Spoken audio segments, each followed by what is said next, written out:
Aujourd'hui, je vais partager un. J'essaie de ne pas être trop émotionnel. Je vais partager un message un peu particulier. Déjà avec Christophe qui est en dessin. Mais je voudrais commencer par juste une parole qui est dans. Attends, c'est 1 Jean 3:1. C'est une parole, il faut savoir que Jean, quand il a écrit ça, c'est juste avant Apocalypse. 1 Jean 3:1, c'est juste avant Apocalypse, et juste après qu'il ait fait l'évangile de Jean, parce qu'en fait, l'évangile de Jean a été écrit très, très, très tard par rapport aux autres évangiles. C'est pour ça que on appelle, c'est pas un évangile synoptique, c'est-à-dire qu'il ne prend pas aux remarquer qu'il y a plein de trucs qu'il ne dit pas dans Marc, Matthieu, Luc. Il n'y a que Jean qui le dit. Par exemple, la multiplication du liance de Cana, il n'y a que Jean qui en parle. Donc, il y a beaucoup de choses qui sont très spirituelles qu'il ne dit qu'avant. Il les écrit parce qu'à ce moment-là, il y a une apostasie énorme dans l'Église et qu'il veut rétablir la vérité. Sinon, je pense qu'il n'aurait même pas écrit l'évangile de Jean. Il l'a écrit juste pour répondre à Thessaloniciens, Galates, etc. Donc, il y a une phrase qui est très forte, et je vais m'en servir aujourd'hui. Il dit, tu sais, la voix, c'est bizarre. Voyez quel amour le Père nous a témoigné pour que nous soyons appelés enfants de Dieu. Et nous le sommes. Si le monde ne nous connaît pas, c'est qu'il ne l'a pas connu. Impressionnant. En fait, il dit, voyez, en fait, il dit, faites une pause, en fait. Il dit, bio, on dit en anglais, bio. Faites une pause, regardez. L'amour est tel que le Père nous a témoigné qu'il nous a fait enfants de Dieu. C'est génial, on est tous enfants de Dieu, ça. Mais il dit, vous n'attendez pas à être reconnus pour ça, que ça va être un grand témoignage, au contraire, ça va être un truc de persécution même, mais c'est normal qu'ils ne vont pas vous rendre témoignage de ça, puisque de toute façon, le monde ne l'a pas connu. Donc, on est enfants de Dieu, mais le monde ne l'a pas connu, ils ne vont pas les connaître non plus. Hein. Vous pouvez aller au travail et dire, je suis enfant de Dieu, tu vois la réaction que ça va donner. Mais en tout cas, on est enfant de Dieu. Et donc, ce soir, pas ce soir, je pense ce soir. Je vais vous dire pourquoi je dis ce soir. Et en fait, ce que je veux partager aujourd'hui, c'est vraiment, je me base sur le fait que vous êtes enfant de Dieu. Donc, si vous êtes enfant de Dieu, vous êtes capable de recevoir de la nourriture solide. Ce que je vais partager, ce n'est pas forcément évident à recevoir. Mais bon, c'est comme ça. Et donc, je vais partir un petit peu dans le désordre. Je suis désolé, je vais essayer de ne pas parler trop vite non plus. C'est un peu émotionnel. Donc, je viens de passer 2 nuits entières à parler avec Dieu. Donc, cette nuit, c'était la plus longue. Hein, c'était 10h du soir, 6h du matin. Donc, j'ai dormi quand même 2 heures, mais c'est bien. Génial. Super. Et donc, c'était la suite d'une conversation que j'ai eue il y a 2 jours où Dieu m'a réveillé la nuit, je dirais de 4h du matin à 6h du matin. Et c'était extrêmement puissant parce que j'étais donc. Ça m'a rappelé. En fait, c'est au moins la 5e fois que Dieu dit le même message pour moi dans ma vie. Mais il insiste énormément en disant cette fois-ci, c'est la dernière fois que je te le dirai, parce que si tu ne prends pas compte de mon message, je te le donnerai à quelqu'un d'autre, je ferai autre chose, donc c'est pas grave. Mais donc, j'étais, juste pour faire vite quand même, je vais faire un peu assez vite, j'étais malade la nuit, donc c'était mercredi. C'était le 22, donc le 22 c'est mercredi, je crois. Oui, le 22 c'est mercredi. Donc j'étais bien malade, on avait été au restaurant le soir, on avait pas mal mangé. Alors que quand tu es très malade et que tu tousses énormément, c'est pas terrible, hein, franchement. Parce que là, j'avais vraiment malgré les antibiotiques, etc., c'était la gorge, les oreilles, le nez, la toux, etc. Donc, je ne vous ai pas faire de bruit pour ne pas réveiller madame qui dort quand même. Et j'étais super malade, vraiment. Et d'un seul coup, l'Esprit de Dieu est rentré dans la chambre. On parlait de l'Esprit de Dieu, hein, c'est marrant. Parce qu'il y a l'Esprit qui vit en nous, mais il y a aussi l'Esprit de Dieu qui est à l'extérieur, qui est rentré dans la chambre et qui m'a communiqué une joie immense. C'est comme la chanson, une joie immense. Un truc, tu es malade et tu es joyeux, quoi. Tu dis, waouh. Et donc, ça m'a rappelé aussi, toi, un truc qui s'est passé il y a déjà 2-3 ans. Je ne sais pas si tu avais témoigné. Si peut-être j'ai témoigné. Où j'étais vraiment malade, c'est-à-dire que je vomissais tripes et boyaux. Hein, ça arrive des fois. Et au moment où j'ai été pris d'une crise de rire. Extrêmement, plutôt un rire surnaturel, pas un rire, je rigolais pas parce que j'étais malade, ça serait rien, sinon. Mais il y avait un rire surnaturel, quoi. Dieu m'a rappelé d'une joie extraordinaire. Tu imagines, essayer de rire en vomissant, c'est pas évident comme truc. Mais à l'époque, j'ai pas très bien compris. La joie, c'est pas un truc dépendant des circonstances, quoi. Donc, d'un coup, je me suis rappelé de ça. Justement. Dieu me parlait à travers ça, à travers des circonstances. Et je me suis rappelé, parce qu'avant, on avait partagé ça dans la chaîne, de ce qu'il dit à Thessaloniciens, dans la première lettre aux Thessaloniciens. Il leur dit, merci d'avoir continué à être fidèle. Ensuite, il va redresser dans le chapitre 2, il va redresser les gens parce qu'il y a des fausses doctrines qui circulent. Donc, il va rétablir comment Dieu va revenir au son de la trompette, vous serez enlevés, etc., etc. Et après, il leur donne des consignes pour continuer à être dans le truc. Il leur donne que 4 consignes et sont très courtes avec des points. Il dit priez sans cesse, soyez joyeux sans cesse, soyez reconnaissants sans cesse, prophétisez et discerner les prophéties. Mais il leur donne 4 trucs très, très courts.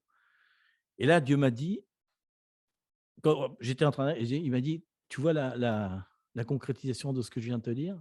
Je dis sans cesse. Donc, s'il dit sans cesse, ça veut dire toujours. Hein. C'est-à-dire qu'il n'y a pas de pause. Donc, tu peux être malade, en train de vomir ou n'importe quoi. Tu peux être joyeux. La joie, ce n'est pas quelque chose qui… La joie du monde où on rigole parce que j'ai gagné au loto ou je rigole parce que quelque chose de bien s'est passé dans ma vie. Ce n'est pas cette joie-là dont il parle. C'est comme la paix.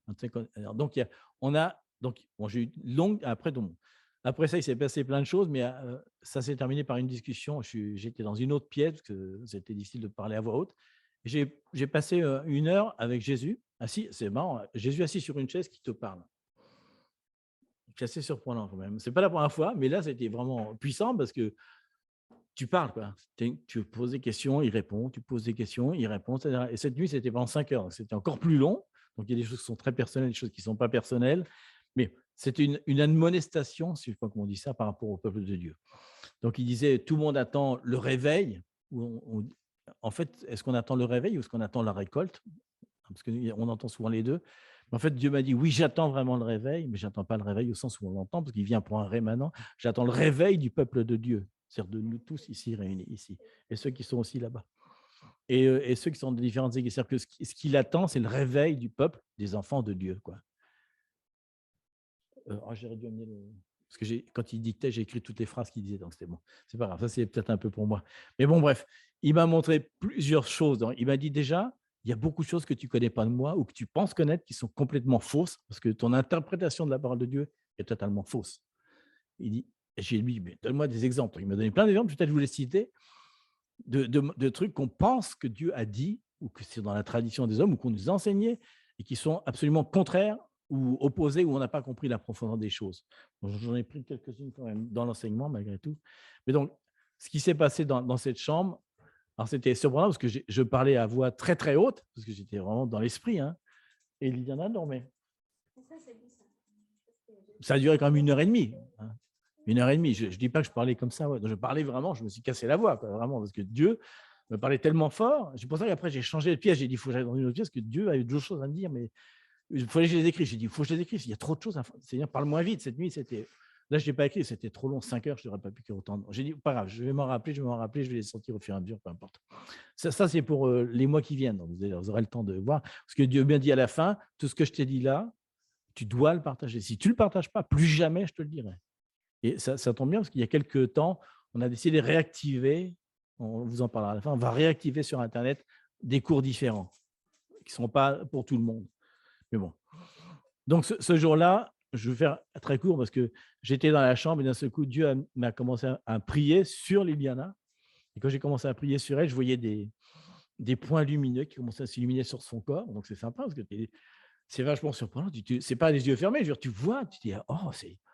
Waouh, c'est génial. Puis en plus, bon, c'était la première chose. Et après, d'un seul coup, il m'a amené d'un autre niveau. Alors, j'étais vraiment plus dans la pièce. J'étais très, très haut. J'étais au-dessus de la frontière allemande-française.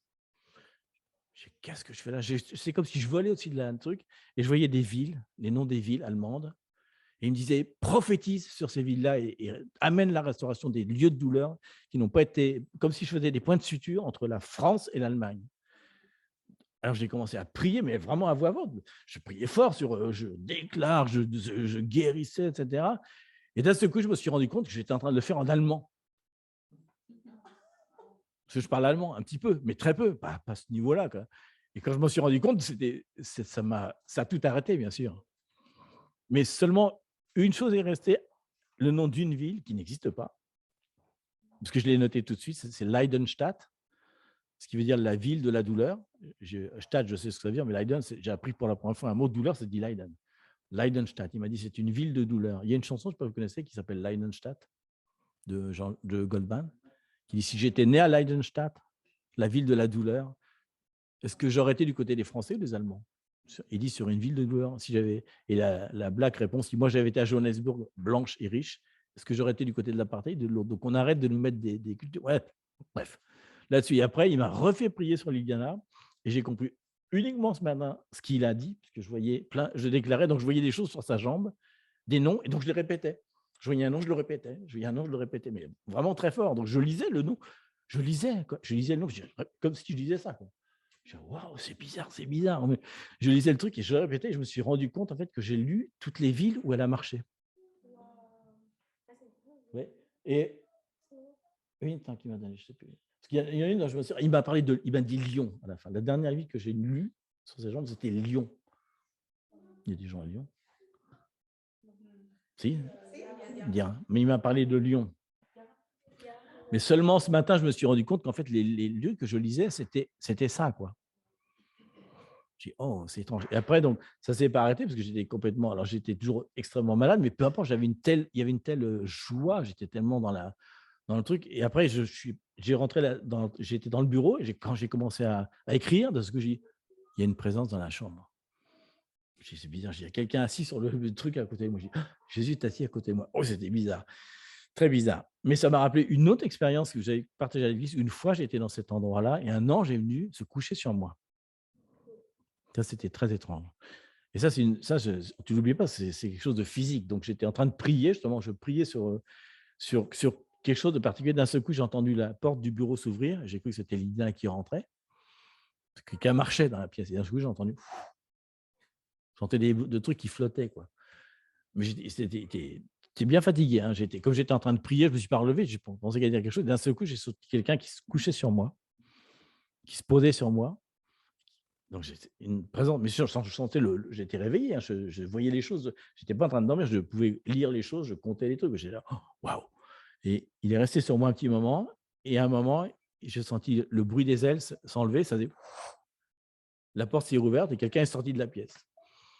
Wow, quelle expérience extraordinaire. Donc, Dieu m'a dit, ce que tu as vu là une fois, Jésus m'a déjà caressé les choses. C'était au tout début. Hein, j'étais chrétien depuis 3 mois. J'avais rencontré Eduardo. Et la nuit, je me réveillais avec des gens qui sentent. Il y avait des odeurs autour du lit. J'ai dit, qu'est-ce que c'est que ce truc, des odeurs? Il y a du parfum autour du lit. Puis après, je dormais, je faisais la sieste et quelqu'un me mettait la main sur la tête et m'empêchait de me lever, me caresser. Et je voyais tous les objets autour de moi qui bougeaient. Donc, je suis réveillé, je voyais le chat qui se promenait chez moi. Parce qu'au début, je disais, je dors, je suis réveillé. C'était mes premières expériences surnaturelles. Il m'a dit, je suis surnaturel. Tu dois vivre dans le surnaturel. Tu ne dois pas rester dans le naturel. Et déjà, il y a quelques mois, je suis sorti de mon travail. J'étais à la banque d'un seul coup. Mes yeux sont ouverts. J'ai commencé à voir à travers les gens. Je voyais leur passé, leur futur, les voitures avançaient. Je voyais des choses par rapport au constructeur de la voiture. Mais il dit, tu peux voir à travers les choses, à travers les gens. Reste pas. On n'est pas fait pour être dans le naturel. Et toute la congrégation, c'est pour tout le monde. Cette nuit, j'ai posé la question. J'ai posé la question à Dieu. J'ai dit, est-ce que c'est possible que tout le monde fasse ce que j'ai vécu là? Il m'a dit, évidemment que c'est possible. Je vous partagerai des clés qu'il m'a données pour rentrer dans cette dimension-là. Qu'est-ce qu'on peut faire pour rentrer dans cette dimension-là? Et ça fait longtemps que j'expérimente ça, hein, mais il m'a dit, tout le monde peut le faire. Ce n'est pas un truc que tout le monde doit avoir peur de ça, mais on n'est pas là non plus pour chercher le spectaculaire, le surnaturel, etc. Mais n'oublions pas qu'on est surnaturel et que toute la parole de Dieu est surnaturelle. Si tu regardes Genèse 1, Dieu crée la terre, ça c'est un truc complètement fou. Et Dieu, il crée la lumière, etc. Comment l'Apocalypse se termine. Et tout au long de l'histoire, ce que fait Jésus, tout ce que font les rois, etc., tout est surnaturel en permanence. Il n'y a rien qui soit naturel. Donc, il faut que nos yeux s'ouvrent là-dessus. Juste un détail avant de continuer. Quand je suis allé me coucher, il était donc 4h30 du matin, j'ai été attiré par la fenêtre. Je me dit, tiens, c'est marrant, il y a une drôle de lumière. Et j'ai regardé dehors. Et vous avez vu qu'il y avait un alignement des planètes qui était ce jour-là, le 22 à 5h du matin. Le dernier est en 1984. Dieu m'a dit, je vais te révéler ce qui s'est passé en 1984. Le prochain sera en 2124. Donc, c'est très, très loin. Donc, les 9 planètes étaient alignées. Donc, c'est surprenant parce que j'ai regardé dehors et tu avais la Lune, Neptune, Vénus, Mars, Jupiter, toutes dans une ligne comme ça. En fait, elles sont courbes, mais nous, notre perception, on les voit alignées. Donc, il y a une petite application qui s'appelle Sky Viewer. Tu scannes et tu vois les noms des planètes. Donc, c'était génial de les voir tout en ligne comme ça. Ça va arriver une seule fois, le 22 à 5h du matin. Après, c'est fini. Pardon. Oui, en Europe, je parlais, en Europe. Hein, voilà. Et donc, et après, en regardant ça, j'ai dit, j'ai vu dans quelle constellation c'est situé. Vous savez qu'en ce moment, on est dans la constellation des Gémeaux. Hein, moi, je suis Gémeaux. Donc, on est dans la constellation des Gémeaux. Elles sont donc toutes alignées dans les Gémeaux. Et les Gémeaux, c'est donc Isaacar et Zébulon. C'est-à-dire la provision, la vision. Quand il y a vision, il y a provision. Dieu m'a rappelé ça. Il m'a dit, ce mois-ci, c'est un temps de vision et de provision. Prenez des décisions. Et je me suis dit, parce que vraiment, il dit dans Genèse, je vais mettre des signaux dans les cieux, des signes dans les cieux, prenez-y garde. Et ce que faisait Isaacar, c'était ça. Il s'enfermait dans les tentes, il regardait les signaux, les constellations, les signes des étoiles. Et il disait, maintenant, il est temps de faire la guerre. Maintenant, il est temps de faire ça. En fait, il ne faisait que ça. Ce qu'on appelle l'entendement des temps, en fait, c'est l'entendement des planètes. C'est rien d'autre que l'observation des temps, ce qui a été complètement dévié par l'astrologie, etc. Mais à l'époque, c'était des astronomes. Ils savaient que tel endroit, tel luminaire, ça veut dire telle chose. Et nous, ça nous paraît complètement dingue parce que tout de suite, on pense, ouais, astronomie, mais rien à voir. Rien à voir. En ce moment, on est dans un temps particulier. Il m'a rappelé ça. Vous êtes dans un temps particulier. Donc, il m'a dit aussi maintenant, étudiez nous la parole. J'ai demandé quelques exemples. Au début, il m'a dit, par exemple, parce que j'ai dit, donne-moi des exemples de trucs où on interprète des choses un peu bizarrement par rapport à la parole. Les choses, on en donne d'autres après. Mais il m'a dit, par exemple, on entend souvent qu'il est bon, il est doux pour les frères de demeurer ensemble. Est-ce que vraiment il y a ça dans la parole? Non, il n'y a pas marqué ça. Ça, je vous engage à prendre la parole dans le texte original. Et si vous pouvez prendre, non pas le Strong, mais l'hébreu directement, vous allez voir que c'est beaucoup plus court. Hein. Il y a beaucoup de trucs qui sont rajoutés pour se faire comme des liaisons en fait, entre les phrases. Mais à l'époque, tu vas avoir, dans la traduction française, tu vas avoir 12 mots, il y en a 5 dans l'original, pas plus. Pas plus. Donc là, il y a marqué, par exemple, qu'il est bon, il est doux pour les frères de s'asseoir ensemble pour être enseigné par un maître. Il ne dit pas c'est super bien de se réunir les uns avec les autres pour manger en tant que frères et sœurs. Mais ce qu'il dit, c'est qu'il est bon et doux pour les frères de s'asseoir sur un banc et d'être enseigné par un maître, de venir écouter la parole de Dieu. C'est ça qui est bon et doux pour l'homme. C'est pas la fraternité au sens. Ça, c'est bien aussi, mais ce n'est pas ce que dit la parole. Il dit que quand on se réunit, notre préoccupation, c'est de partager Dieu, c'est de parler de Dieu, c'est ce qui brûle en nous, quoi. C'est ça qui est vraiment notre passion. Si c'est juste pour faire un repas, c'est génial, mais ce n'est pas ce que dit la parole, en tout cas. Et oui, c'est bien parce que justement, je relisais encore hier soir la citation que dit sans arrêt Cyril. Et la dernière fois, j'ai dit, j'ouvre la parole au hasard, je tombe sur Job 34, 13, qui dit Dieu parle d'une manière ou d'une autre et on n'y prend pas garde. En fait, il y a marqué Dieu, il y a 5 mots seulement. Il y a marqué Dieu parle, 1, 2, prêtez attention, c'est tout ce qu'il dit. Hein? Dieu, Jéhovah, Dabar, c'est-à-dire c'est la parole surdéclarée, la parole de Dieu, c'est la parole qui établit la vérité. Et il dit ensuite, il parle d'une manière ou d'une autre, donc, ça veut dire il parle à une personne ou à une autre personne, ou d'une manière ou d'une autre manière. En fait, c'est les deux à la fois. Mais il n'y a pas marqué Dieu parle cependant, cependant, on n'est pas dedans. Parce que cependant, ça rajoute quelque chose à la phrase, ça peut dévier un petit peu le sens. Donc en fait, il dit, mais on n'y prend pas garde, on n'y prête pas attention, qu'on ne l'écoute pas, quoi. Et après, il dit que la façon dont il parle, parce qu'il s'est développé plus tard, il parle par la conscience, il parle par les autres, et il parle par la prédication. Donc, il le dit après, il déclare ce que ça qui veut dire. Après, qu'il parle aussi par les bannières, etc., c'est sûr. Mais c'est voilà, le texte, ce qu'il dit. Donc, il dit, réétudier la parole, ça change différemment. Et une des choses que j'ai un petit peu développé plus, ça peut-être mes lunettes là. Parce qu'il y a beaucoup d'autres choses qu'on fera quand on va ouvrir la maison du vin. Ce sont des choses qui ont un rapport avec un peu ce qui passe en ce moment dans le monde politique, dans le monde économique, etc. Dieu a dit aussi, il est temps que le peuple de Dieu, justement, nous, les enfants de Dieu, parce qu'il m'a dit l'amour, les enfants de Dieu, c'est très important, il est temps que ce peuple-là se réveille et qu'il soit conscient de ce qui se passe. Parce que je ne sais pas si vous avez remarqué, on n'est pas, peut-être qu'on ne lit pas assez les actualités, mais ce qui se passe en ce moment avec l'avortement aux États-Unis, ce qui se passe avec Macron qui a été réélu mais qui n'a pas l'autorité, il n'a rien, c'est juste une marionnette. Parce que s'ils avaient élu d'autres personnes, ça aurait été sans doute différent. Mais il avait besoin que ce soit ça. Ce qui s'est passé en Allemagne, la chancelière qui a été destituée pour un autre très différent, le fait que l'Ukraine rentre dans le truc, que la Pologne, la Finlande, comptez le nombre de personnes, on va arriver à 10, ce que dit Daniel. L'Empire romain rechutera pour une dernière fois avec 10 personnes qui vont s'unir contre lui. Donc, on est en plein là-dedans. On va voir dans 1 an s'accomplir une des dernières prophéties avant que l'Antéchrist arrive. Si le peuple de Dieu n'est pas au courant de ça, il ne se rend pas compte, il ne pourra pas en parler à son voisin. Parce que là, en ce moment, vous avez entendu, tout le monde, c'est partout à la radio, c'est la Troisième Guerre mondiale, il va y avoir un désastre nucléaire, il va y avoir Armageddon. Hein, les gens disent ça partout, les patients le disent, les coiffeurs disent ça. Il y a un coiffeur qui avait partagé ça, les gens disent « Ah, mais c'est Armageddon, c'est l'Apocalypse ». C'est le moment d'ouvrir sa bouche. Parce qu'ils te tendent la truc. « Ah, Apocalypse, tu veux savoir ce que dit la parole de Dieu? Voilà ce que dit la prophétie. » Et tu peux expliquer des trucs, les gens vont être surpris. Ils disent « Mais comment tu sais ça ?» On sait, nous. Ce n'est pas la fin du monde. Ce n'est pas le moment de l'Armageddon. C'est pas le moment. On est dans une préparation à quelque chose. Si nous, on n'est pas conscient de ce qui se passe, on ne va pas être conscient de ce qui va se passer dans l'économie, dans tout ça. Donc, on a vraiment, il est temps d'être enseigné à un niveau plus profond. Parce qu'on est trop superficiel quand même. Et Dieu vient vraiment pour un rémanent. Il va en effet sauver tout le monde. C'est le temps de la récolte. Mais en tout cas, c'est le temps du réveil d'un rémanent sur la terre. Et dans tous les pays, il y a des rémanents qui sont en train de se réveiller. En Israël, il y a un rémanent. Aux États-Unis, il y a un rémanent qui se lève. En France, il y en a un rémanent qui va se lever. Et on en fait partie, je vous le dis. Si vous êtes là, vous n'êtes pas là pour avoir juste des fondements. On va rentrer dans la profondeur. Il faut rentrer dans la profondeur. Parce qu'il y a quand on découvre ça. Alors, j'ai posé la question sur mon Seigneur, ça sert à quoi la profondeur? Pourquoi il faut aller dans la profondeur? Qu'est-ce que ça change pour ma vie? Est-ce que ça change quelque chose pour la vie des autres? Pourquoi il dit sans arrêt, Paul, que Dieu a caché des choses dans la parole et que la gloire des rois, c'est de les révéler. Mais ça sert à quoi les mystères de Dieu? Ça sert à quoi de trouver les mystères de Dieu? Est-ce que ça change quelque chose? Oui, ça change quelque chose. Et d'ailleurs, cette nuit, Dieu me rappelait quelque chose.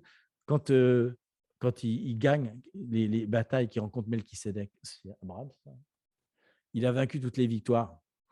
Qu'est-ce qu'il rencontre Melchisédek? Melchisédek, c'était quoi? C'était un juge. C'est un juge. Donc, il a les victoires, mais qui est-ce qui dit tu as gagné les victoires, qui lui met la couronne à la victoire? C'est un juge. À la fin de notre vie, on aura beau faire gagner plein de victoires, c'est Melchisédek, Jésus comme juge qui va dire ok, tu as reçu la couronne. La même chose. Et ce que lui demande Melchisédek, justement, Melchisédek, c'est la première fois, je vais venir, il dit c'est la première fois qu'on voit Dieu, non plus comme El Shaddai, mais comme El Elyon, Dieu le Très-Haut. Première chose que va faire Melchisédek, c'est lui donner la dîme de tout. Et Dieu m'a dit, ce que je demande maintenant au peuple de Dieu, c'est pas la dîme de l'argent, je demande plus que la dîme, je demande 100%, je demande tout votre temps. Tout votre temps. Ce n'est pas de donner juste un samedi de travail, il dit tous les jours, tout le temps, soyez dans ma présence, étudiez ma parole tout le temps. Ne vous relâchez pas, c'est le temps de donner tout à Melchisédek. Et donc, le truc que j'ai étudié, justement, c'est ça. Je ne sais pas si certains ont lu ce qu'on avait publié il y a quelque temps sur Yeshua, la parole sur le mot Yeshua, comment les 4 lettres décrivent déjà tous les évangiles, tous les personnages et tout le plan de Dieu, etc.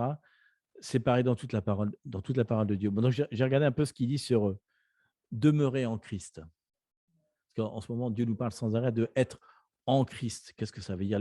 Dieu en nous, l'espérance de gloire. Pourquoi il dit toujours soyez joyeux en Christ, donnez la paix en Christ? Vous vous rappelez, quand Jésus vient, il leur dit des choses, on a la joie, la patience, l'amour, tous les fruits de l'esprit, et il donne quelque chose en plus qui n'est pas dans les fruits de l'esprit. Il dit je vous donne ma paix, je vous donne ma joie. C'est comme si Dieu, l'Esprit de Dieu, nous donne quelque chose de caractère plus que de la profondeur. Et donc, on doit être dans la joie et dans la paix en permanence. Mais ce n'est pas justement la paix qui est au moment où tout va bien, c'est la paix même quand tout va mal. Et Dieu va nous éprouver tous avec la patience. Et si on n'arrive pas, même quand on est malade, il m'a dit, tu peux être dans la joie complète. Tu peux te réjouir de ta maladie. Tu n'es pas forcé de le prendre mal. Et souvent, on entend des gens qui disent, parce qu'il y a d'autres émotions qui peuvent être négatives, mais ce n'est pas vrai. Parce que, par exemple, on entend souvent la peur. Il y a des gens qui disent ah non, je sais que Dieu me dit de faire ça, mais j'ai trop peur.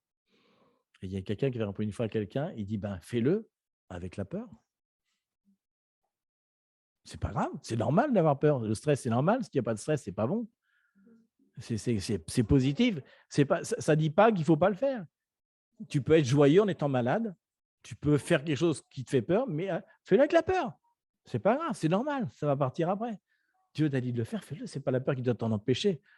Souvent, on dit non, c'est l'ennemi. Non, non, pas du tout. La peur, c'est normal. Ça fait partie des émotions que le corps il a. Et ça fait partie du stress. Si on n'avait pas peur, on se brûlerait les mains, on se couperait. La douleur fait partie des signes avertisseurs. Ce n'est pas toujours de l'ennemi. On a toujours peur de l'ennemi. Et c'est vrai que hier, on regardait un petit dessin rigolo. Il y a marqué on voit un singe qui vient avec un bâton à côté d'un lion qui est en train de dormir. Toi. Il s'approche du lion. Il y a marqué, les choses arrivent dans la vie, mais souvent, ça arrive parce qu'on a vraiment pris des décisions ridicules. On se doute qu'après qu'il va y taper sur la tête du lion, il va se faire mouffer. Quoi. Donc, des fois, on est comme ça. Donc j'ai posé la question, demeurer en Christ, parce qu'il y a une phrase qui est très… voilà. Bon, déjà demeurer en Christ, c'est le mot Yashab. Et vous avez remarqué que ça ressemble beaucoup à Yeshua quand même. À chaque fois, il y a Yod et Shin. Parce que Shin, en fait, c'est une dent. Et la dent, pour les Hébreux, c'est quelque chose qui est incisif, qui mord et qui reste. En fait, ça veut dire rester. En fait. Et Shab, donc il y a un B à la fin, ça veut dire rester. B, c'est bête, donc c'est la tente. Ça veut dire rester dans la tente, en fait. Rester dans la tente. Et Yod, c'est la main. C'est la main de celui qui reste dans la tente. Yashab, c'est ça, demeure en lui. Donc, je vais prendre une traduction. Donc, Psaume 91, je vais juste peut-être même terminer là-dessus. Parlez que là-dessus. Vous avez peut-être plusieurs traductions du Psaume 91, celui qu'on cite sans arrêt. Celui qui demeure sous l'abri du Très-Haut repose à l'ombre du Tout-Puissant. Mieux me dit, il y a vachement de puissance là-dedans. Regarde tous les mots. Il y a une autre traduction qui est donc un peu plus vraie, puisqu'il dit celui qui yachab, hein, donc ça veut dire que celui qui habite, en fait. Celui qui habite, donc habiter, ça veut dire être en permanence. Ça ne veut pas dire tu rentres et tu sors de la maison. C'est ta maison, tu y habites en permanence. Et il dit pas sous l'abri du Très-Haut, hein, c'est vraiment le truc, il dit dans l'endroit secret, dans la demeure secrète. Il dit ça, dans le secret. Quand tu parlais des mystères, il dit celui qui habite dans la demeure secrète, l'endroit sacré, ce qui veut dire la couverture, la protection aussi, mais il dit vraiment l'endroit secret, pas sacré, je dis sacré. Secret, donc il dit du Très-Haut, El Elion, vous vous rappelez, celui que Abraham va dire à Melchisédek, il va dire tu es le Dieu très haut. Alors, celui qui fait ça, qui habite en permanence dans la demeure secrète, dans le secret de la parole de Dieu, parce qu'elle est lion, c'est Dieu, donc c'est la vérité, c'est la parole, celui qui en permanence étudie la parole de Dieu, c'est ce que ça veut dire, et il y habite, c'est-à-dire qu'il cherche sans arrêt le secret, ce que veut vraiment dire la parole, il cherche sans arrêt, il fouille comme les Juifs qui prennent 2 lignes et qui se battent pendant 1 heure entre eux. On a vu des Juifs prendre la parole de Dieu sur 3 lignes et ils se parlent face à face. Tu dis, ils vont se battre. C'est pas possible. Ils sont tellement passionnés qu'ils veulent tellement savoir la vérité qu'ils étudient le moindre lettre, le moindre chiffre. C'est exagéré des fois, parce qu'ils sortent du contexte, mais ça, quoi, on est tel point, on veut tellement habiter dans cette demeure, on veut tellement connaître le secret de Dieu. Et je vous dis, quand tu parles avec Jésus, tu vois que tu es dans le secret de Dieu. Ça n'a rien à voir entre connaître, tu lis un truc, la parole, et après rentrer dedans. Quand tu rentres dans ce niveau-là du truc, tu dis, waouh, il y a quelque chose qui se passe. Il le dit, celui qui fait ça, il va loger, hein, il va loger à l'ombre de El Shaddai, du Tout-Puissant. Et après, vous savez ce qui passe avec le psaume 91. Il y a toutes les bénédictions, qu'on ne sera pas atteint par les maladies qui viennent des animaux. Il dit les épizooties, il dit exactement. La peste, le mot peste, c'est les maladies qui viennent des animaux. Hein, mais il y en a beaucoup en ce moment. Il y en a une nouvelle, la variole du singe. Avant, on a eu celle qui vient de choses. Donc, celui qui reste là-dedans. Donc, il me disait, à quoi ça sert? Il faut qu'on demeure dans cette parole-là. Si on veut être sous la protection, il faut rentrer dans la parole de Dieu. C'est un mystère. On connaîtra plus tard pourquoi, mais la parole de Dieu est puissante et efficace pour faire des choses dans nos vies. Donc, ce n'est pas juste une connaissance théorique. Il ne faut pas croire que c'est juste une connaissance théorique. Mais parce que quand tu rentres dedans, il y a des choses que tu vas comprendre. L'autre parole où il dit demeurer, je vous la cite parce que ça a choqué les gens à l'époque. Jean 6, 56. Il dit celui qui mange ma chair et qui boit mon sang demeure en moi. Yachab. Et je demeure en lui. Si on veut demeurer en lui qui demeure en nous, il faut manger sa chair et boire son sang. Qu'est-ce que ça veut dire? Le pain, le vin, vous vous rappelez, la parole de Dieu, la révélation de la parole de Dieu. Le vin, vous vous rappelez, c'est Yayin, le sod, la parole profonde de 70, ce qui est caché derrière la parole. Et forcément, l'analogie est encore plus forte, parce que quand on mange quelque chose, qu'est-ce qui se passe avec l'aliment? Il se dissout en nous, il fait partie de nous. C'est ce qui veut dire, si on arrive à manger et boire, alors la parole de Dieu fait partie de nous, elle fait carrément partie de notre corps. Si on veut vraiment être à l'image et à la ressemblance de Dieu, maintenant, c'est manger la parole de Dieu, c'est carrément la manger. Vous vous rappelez, dans l'Ancien Testament, Isaïe lui donne à manger les rouleaux. Il dit que c'est quelque chose qu'il faut la manger, etc. Donc, pour terminer un petit peu, parce qu'on pourrait aller loin, je pense que ce que Dieu veut maintenant, c'est vraiment Peut-être c'est pour ça qu'en ce moment, on est dans cette période de transition où on n'a pas encore un lieu, mais je ne dis pas que je dis pas que Dieu veut rétablir les trucs de maison, mais en tout cas, on a cette chance en ce moment où on n'a pas de lieu, qu'on va pouvoir aller dans les maisons et se réunir plus intimement, parce que ça va être plus intime peut-être que dans un lieu finalement.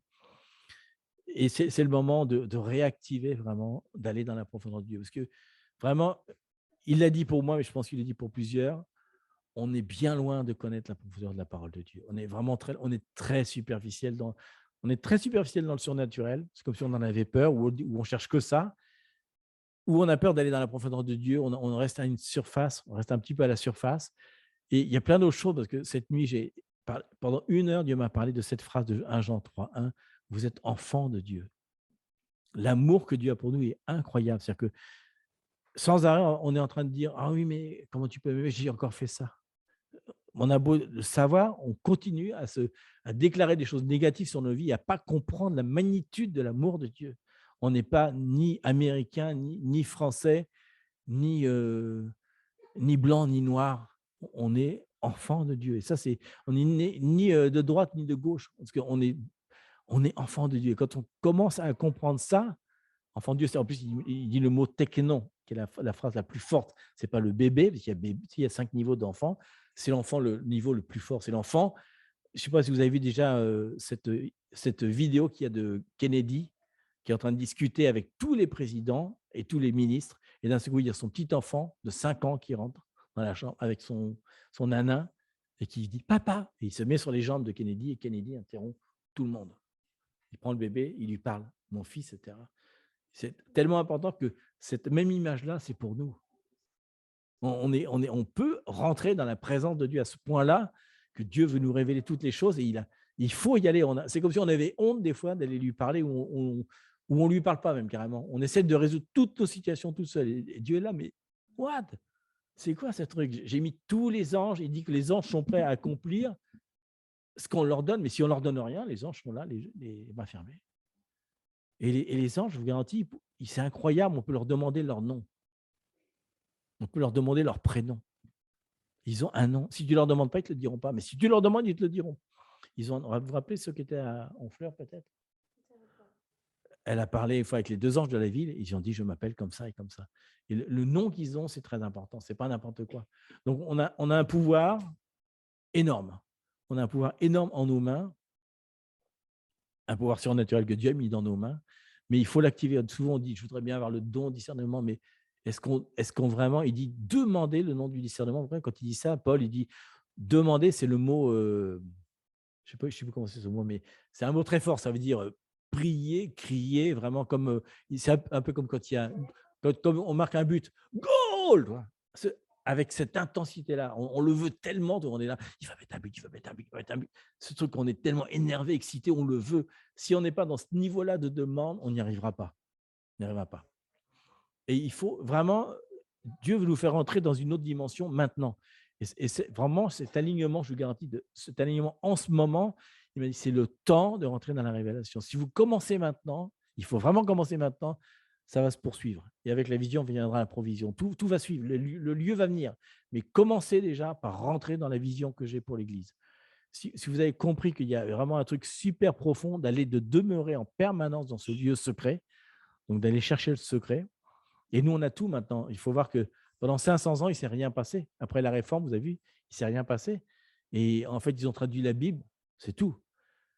Quand est venu Strong, etc., que ça a commencé à faire ça, ou que même le mouvement évangélique a commencé il y a 70 ans, on a vu d'un seul coup la connaissance, comme dit Daniel, dans les derniers temps, la révélation. On a vu la révélation faire ça. Et on voit dans les 10 dernières années, c'était encore plus fort. Et dans les 2 dernières années, des ministères partout sont en train de se lever. On voit une révélation extrêmement puissante, notamment de l'Apocalypse de Daniel, qui n'avait jamais été vue avant. Et c'est pour nous, ça.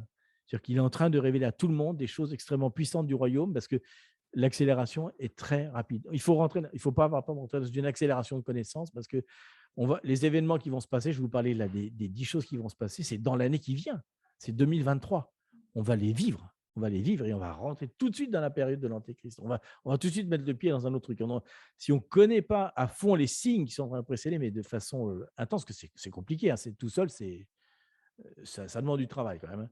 Mais quand on commence à rentrer là-dedans, alors là, il va y avoir des signes qui vont se passer dans l'économie, dans le monde entier, et on va être là avec nos voisins, leur témoigner ça, ils vont dire: «Mais comment il sait ça?» Et là, on va avoir de la récolte. Mais avant qu'on puisse faire ça, il faut que nous, on se réveille. Il faut qu'on soit formé. Il faut vraiment se former à un niveau. Il est temps d'arrêter de manger du lait. Il est temps de manger non, même pas de la viande, c'est même pas du steak qu'il veut. C'est du bœuf bourguignon. Parce que dans le bourguignon, il y a du vin en même temps. Il y a de la révélation. Il est temps de manger des trucs qui sont lourds à digérer, mais on est capable de le recevoir. Ça fait 3 ans qu'on est en préparation. On a vu, hein, dans l'église comment on a commencé à vouloir enseigner. Dieu m'a dit, il est vraiment temps que tu le partages, que c'est le moment d'entendre ça. C'est le moment d'entendre ça. Donc, il faut vraiment s'équiper, hein. On peut s'équiper. Je dis, c'est pas dur d'avoir une Bible où tu as Strong à droite, mais ce qui est bien, c'est d'avoir ce qu'on appelle l'interlinéaire, où tu vois les mots qui sont vraiment dits, quoi, et dans l'ordre où ils sont dits. Parce que des fois, on rajoute beaucoup d'emphase, de trucs. Non. Ce qui est important, c'est 5 mots, ça suffit. Il y a pas besoin de dire et cependant, et mais oui. Non. Ce qui est important, c'est de voir l'essence. C'est très concentré, l'hébreu. Enfin, ça va directement au thème. Et quand tu regardes tous les différents mots qui sont souvent très complexes par rapport à notre expérience, parce qu'un mot peut avoir 10 sens différents, tu les mets les uns à côté des autres, dis au Seigneur, qu'est-ce qu'il veut dire ce mot-là? Quelle est et tu vois tu vois de ce coup un autre contexte qui sort. C'est un peu comme Nicodème, il lui dit à un moment, car il faut naître de nouveau. Il emploie donc un mot en grec qui veut dire deux choses, de nouveau ou d'en haut. Mais pour Nicodème, c'est tellement stupide, il faut naître d'en haut. Il dit donc, ça veut dire de nouveau. Et Jésus rigole. Il continue, il continue avec Nicodème. Il dit, ah, il faut que je naisse dans le ventre de ma mère. Il dit, oui, oui, oui, ouais, c'est ça. Il ne répond pas, il rigole, il dit, comment un homme aussi fort que Nicodème n'a pas compris que je ne parlais pas de niveau, parce il existe ce mot-là, il existe un mot qui veut dire nouveau, qu'on utilise en permanence, ça c'est un mot très classique. Là, c'est seulement un des 7e sens. Donc, si on veut dire nouveau, on ne va pas utiliser ce mot-là, c'est un mot qui serait même paradoxal. Donc, forcément, il dit, mais attends, comment. Mais pour lui, c'est tellement fort, il dit, on ne peut pas naître d'en haut. C'est pas possible. Donc, il dit, oh, il doit dire de nouveau. Et il reste là-dedans. Donc, c'est-à-dire que si nous, on lit la parole comme ça, parce que c'est encore enseigné, qu'est-ce qu'on dit? Qu'est-ce qu'on dit? Je suis né de nouveau. Born again. Non. On n'est pas né de nouveau, on est né d'en haut. C'est très, très différent. On n'est pas born again, on est born higher. Et nous, on continue à utiliser cette interprétation de la Bible. On continue à dire, je suis né de nouveau. Mais non, on n'est pas né de nouveau, on est né d'en haut. On ne peut pas naître de nouveau. Ça n'existe pas vraiment. C'est presque un. Donc, il y a beaucoup de choses qu'on dit que Dieu a tous les pouvoirs sur la terre. Or, c'est jamais marqué. Il dit, j'ai donné les pouvoirs à l'homme sur la terre et c'est lui qui doit faire. En attendant que je revienne, c'est l'homme qui agit à ma place. Les chèques sont signés déjà. C'est nous de les encaisser. Donc, si on attend que Dieu, si Dieu le veut, enfin, on dit souvent, ah, si Dieu le veut. Ouais, bien sûr que je le veux. Mais pourquoi tu ne le fais pas? Pourquoi tu ne fais pas? Bien sûr que je le veux. Tu as des anges. Tu veux quelque chose? Demande-le aux anges. Ils vont le faire à ta place. Je ne suis plus dans le bateau. Quand il y a des orages, il n'est plus dans le bateau. Il est là-haut, assis à droite du Père. Il va revenir, mais pour l'instant, il n'est plus dans le bateau. S'il y a des tempêtes, c'est nous qui avons l'autorité que Jésus avait pour dire tempête, stop. On a la même autorité. Il dit, je m'en vais au Père et je vous ai donné toute autorité, toute puissance sur la terre pour libérer. Aucun scorpion vous fera de mal. Vous pourrez marcher sur les scorpions. Rien ne pourra vous. N'ayez pas peur. Prêchez contre Satan, il ne peut rien se passer. Il a déjà perdu. Oui, c'est ça. Il faut le rappeler. On a une espèce de peur et c'est pour ça qu'il me rappelait, il me dit, allez, pourquoi? J'ai dit, pourquoi il me fait prier sur ça? Mais maintenant, il me dit, va en Allemagne et prie sur les territoires. Waouh! J'ai dit, non, il me rappelle aussi, on a cette autorité, il y a des choses qui ont pas été guéries sur la terre, faites-le, allez-y. Vous pouvez tout faire. Mais arrêtez de dire toujours, prier pendant des heures, est-ce que je peux, est-ce que je dois?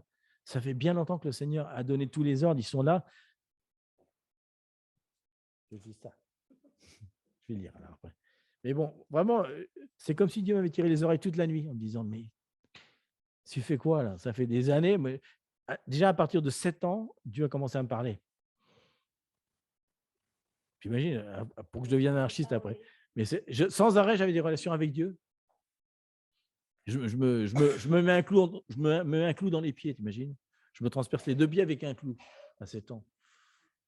Ma mère dit, ah, c'est comme Jésus. J'avais 7 ans. Et à 13 ans, je m'empale les mains sur une brugue. Je me transperce les 2 mains. T'imagines? Elle me dit, ah, c'est comme Jésus. Ma mère dit ça. Mais moi, puis il y avait sans arrêt des trucs. Je voyais un film à télé, c'était Jésus crucifié. Je me mettais à pleurer toutes les larmes de mon corps. Qu'est-ce que c'est que ce truc? On me donne une Bible, j'ouvre l'Apocalypse, je lis l'Apocalypse, c'est la seule chose qui m'intéressait. Dieu déjà me disait, non, c'est ça que je veux pour toi. Il me l'a dit sans arrêt. Il m'a dit, j'ai plein de trucs à te dire, mais partage-les. C'est fait pour. On est vraiment. Ce qu'on reçoit, on ne doit surtout pas le garder. Il m'a vraiment rappelé, il faut attendre les gens qui sont derrière, on doit aider les gens, il faut les tirer avec nous, il faut vraiment les amener. Et il ne faut pas croire que parce que Béatrice vient de se baptiser, qu'elle n'est pas capable d'entendre ça. Au contraire, il faut arrêter de vouloir faire des bébés. On peut rentrer directement dans cette profondeur et on peut vivre cette profondeur. Le baptême, c'est un acte surnaturel. Hein. Vous vous rappelez ce qu'on a dit ? Il dit, vous êtes une nouvelle création. Dans l'ADN, dans le sang, il y a quelque chose qui change réellement. Il y a vraiment un changement. Donc, notre mentalité change, tout change. Quoi. Je veux dire ça ? C'est Colossiens 3, il dit « C'est avec le Christ que vous avez été réveillés de la mort. Cherchez donc les choses d'en haut, là où le Christ se trouve, assis à la droite de Dieu. Le but de votre vie est en haut et non sur la terre. Oui, vous êtes passé par la mort et votre vie est cachée avec le Christ en Dieu. Le Christ est votre vie. Quand il paraîtra, millénaire, vous aussi, vous paraîtrez avec lui et vous participerez à sa gloire. » Mais on a déjà commencé. C'est pour ça qu'il dit « Christ en nous, espérance de gloire ». Donc, il faut vraiment rester en Christ et ça, c'est comment expliquer ? Il vit en nous, quoi, carrément. Donc, on a cette même autorité. Et il faut le laisser grandir, oui, mais il faut vraiment les fruits de l'esprit, les dons de l'esprit, plus tout ce qui nous a mis en plus, la paix, la joie, enfant de Dieu. Mais qu'on ne s'attende pas, surtout parce qu'on est enfant de Dieu, qu'on a tous les privilèges. Je dis non, ils ne vont pas vous reconnaître sur le monde. Ils n'ont pas reconnu le Christ, donc vous ne serez pas reconnus. Mais nous, entre nous, si on regarde chacun qui est présent ici, t'imagines, enfant de Dieu, Dominique, waouh, c'est pas n'importe quoi, t'imagines, le mec qui a créé tout l'univers, qui a tout fait, qui fait encore tout, on est ses enfants, c'est-à-dire qu'on peut aller dans sa chambre, lui parler, dire, ah tiens, tu penses quoi de ça aujourd'hui ? Et il attend que ça, il est prêt à tout partager. Et souvent, on a une attitude un peu bizarre en disant, tiens, j'ai péché, oh non, j'ai brisé la loi. Non, c'est comment j'ai brisé le cœur de mon père ? C'est différent. On ne brise pas une loi, on fait du mal à notre Père. C'est-à-dire que, d'un coup, c'est pour ça qu'on est libéré du péché, parce qu'on ne pense plus au péché en tant que quelque chose qui est une loi qui est brisée. On ne brise pas une loi de Lévitique ou de Deutéronome, etc. On est passé à notre royaume où on est enfant de Dieu, que ce qu'on veut, c'est pas faire pas de peine à notre Père. Ce n'est pas parce qu'on a. Tu vois, tu as cassé un vase.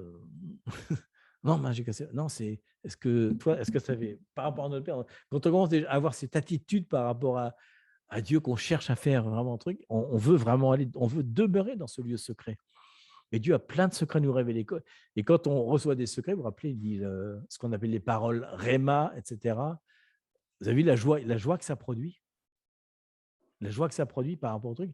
Et la joie est terrible parce que cette parole Réma qu'on reçoit, c'est peut-être ce que je fais maintenant, quand tu veux la partager à quelqu'un, en fait, il ne la reçoit pas. Parce que la parole Réma doit être reçue par la personne. Donc, tu peux qu'encourager les autres à leur donner des trucs, peut-être leur partager, mais tant qu'ils ne vont pas l'expérimenter, ils ne vont pas le vivre. Et ce que je disais, donc, pour terminer, ce n'est pas un truc qui est réservé. On n'a pas le téléphone de Dieu. Hein. Le pasteur n'a pas le téléphone de Dieu. C'est Dieu qui est notre pasteur, le pasteur n'est pas notre Seigneur. Hein. Donc, tout le monde peut le faire. Simplement, est-ce qu'on prend le temps de le faire ? C'est juste ça. Il y a des moments, on a des moments, on va rappeler qu'il dit rentre dans ta chambre, donc ouvre une porte, ferme une porte et va dans le lieu secret. Le fait d'être dans le lieu secret, il faut déjà fermer une porte. Il faut déjà ouvrir une porte, monter d'un niveau et la fermer derrière soi et être dans le lieu secret. Donc ça, c'est des choses, on a besoin d'être tout seul aussi. C'est important la communauté, mais tout seul, Dieu vraiment veut nous parler. Et je pense que ce n'est pas pour rien qu'il dit goûtez comme Dieu est bon, voyez comme Dieu est bon, écoutez comme Dieu est bon, touchez comme Dieu est bon.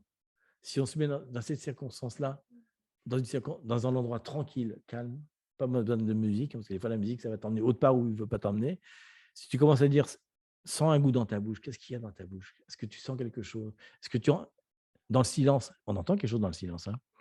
Quand tu commences à entendre quelque chose, à voir quelque chose dans le noir, la première vision que tu as, concentre-toi sur la vision. Commence à essayer de rentrer dedans, va plus loin.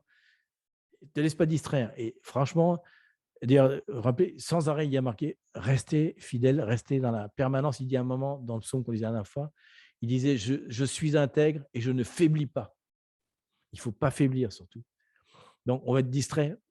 Sans arrêt, il va y avoir des distractions. Mais si on est là-dedans, je vous garantis que Par contre, faut pas, si vous n'avez pas envie de dormir la nuit, hein, parce que quand Dieu commence à rentrer dans les choses comme ça, il va t'emmener très très loin, il ne te laissera pas dormir. Hein. Il va t'emmener parce qu'il avait dit, d'ailleurs, vous vous rappelez, dans les derniers temps, je vous priverai de sommeil. Vous vous rappelez, il dit veillez sans cesse, donc il n'utilise pas le mot veiller qui a marqué avant, qui est veiller, intercéder. Il dit veillez, c'est-à-dire prenez sur votre temps de sommeil. Tu sais, comme il dit le jeune, il dit privé de sommeil, à nourriture, il dit à privé de sommeil. Il dit prenez sur votre temps de sommeil. Prenez sur votre temps de sommeil, carrément. Venez me rencontrer dans la nuit. Quoi. Et sans arrêt, qu'est-ce qu'il disait, David? Sur ma couche, je me réveille la nuit et je te parle à toi. La nuit, c'est le meilleur des moments pour parler à Dieu. Si vous êtes réveillé, c'est génial. Je vous ai dit, j'avais déjà partagé, moi, je bois de l'eau avant de me coucher. Pour ça, je suis sûr que je dois aller aux toilettes dès que je me réveille. Et je sais qu'à cette heure-là, je peux prier pour Edenena. Je priais pour Jean-Paul à ce moment-là. Je peux prier pour les gens que Dieu m'a mis, pour Chloé, par exemple. J'en profite pour faire un package, pour prier pour tous. Mais ça m'évite de dormir parce qu'il n'y a rien de pire que de dormir toute la nuit. Ok, j'ai bien dormi, mais qu'est-ce que j'ai fait de ma nuit? C'est dommage. Les heures vers 5 heures du matin, 5-6 heures, l'esprit est tellement réveillé qu'il y a quelque chose qui se passe et il y a des choses que Dieu te révèle qu'à ce moment-là, parce qu'il était disponible. Dieu a fait le corps exprès. On sait que la digestion, c'était le moment, mais dans le cerveau, dans l'esprit, il y a quelque chose qui se passe la nuit. Donc, ça, c'était juste pour vous dire que c'est valable pour tout le monde. Ce n'est pas valable que pour une élite. Dieu, vraiment, se manifeste à tout le monde. Autre chose? Tu veux parler de ça? Non? Ce que c'est bien de remarquer en chose, c'est justement Dieu cherche vraiment un corps disponible, disposé et disponible. Et disponible. Les deux. Parce que des fois, on peut dire non, mais est-ce que les personnes que ça, je sais pas, la Bible au début à la fin sont les personnes qui sont prêtes à partager. On peut dire comme ça. Mais le Seigneur cherche vraiment un cœur disponible, qui soit humble, qui dit Seigneur, je suis là, je te connais, mais tu nous amènes aussi à entrer dans cette intimité en ces moments. Il y a des choses qui vraiment passent dans le monde entier, comme on a parlé tout à l'heure avec quelqu'un. Il y a une atmosphère bizarre. Mais le Seigneur nous appelle à entrer en cette intimité, à le chercher, à savoir que oui, Dieu parle d'une manière ou d'autre, peu importe. À lui, il parle comme ça, à d'autres personnes, il parle à travers de la parole, à travers de la nature, peu importe. On ne peut pas fixer on est surnaturel parce que Dieu est surnaturel. Mais c'est un appel. Et je pense que quand le Fils de Dieu va réveiller, c'est ça la terre qui attend. La terre attend la manifestation des enfants de Dieu.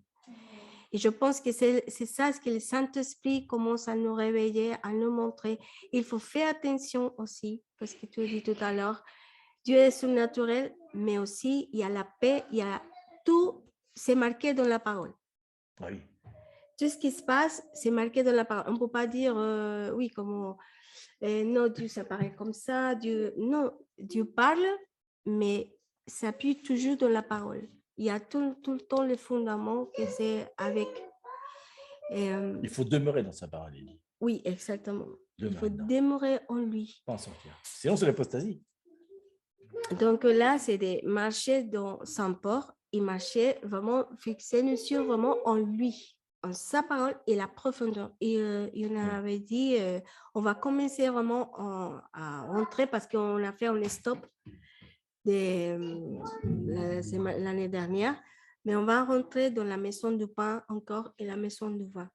Et ce n'est pas exclu. Non, c'est pas exclu. Non. C'est parce que la maison du pain, c'est pour quelques personnes. Non, simplement que le thème, ce sera intéressé du thème, en fait, pour la maison du pain. Et la maison du vin, c'est de chercher justement les fondations de nos vies encore. Même si on connaît les caractères, c'est très important, vraiment très important. C'est pas la peine d'avoir le don, parce que les dons viennent du Saint-Esprit, sont déjà en nous, donc il faut se les réveiller. Mais les caractères et les dons, en même temps, on serait vraiment puissant.